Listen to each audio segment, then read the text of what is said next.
Wow, tuloy na yun doon. Ewan ko ba doon? Yan lang, lalabasan lang ilalabas. Hindi pa niya nakakausap yung Ang sabi ko, pag maganda raw may engineer kasi may habol. Pag may problema, pwede yung sabihin ng ate sila. May problema, hindi pa tayo. Sila nga.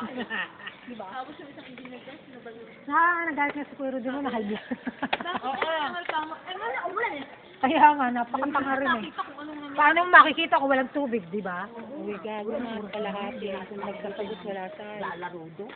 Saka muna, baka over-over. 47 nights. Hi, Ken! Hindi naman sinisira yung motor. Nagpiping sa sarili niya eh, ha?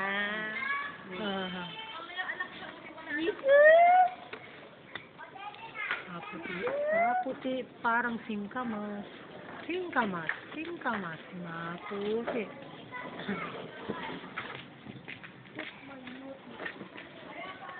Ako sabi ko nga kay Rudy, ano ba yan lahat ng ginawa niyo mata? Sablay. Lahat na pinag-reklamo. Paano pa ulit magpapaulit sa inyo? Ganyan pala. Katawa ko yung Rudy. Binubusta ko nga. Sabi ko, ay, magsara na kayong dalawa ni Roger.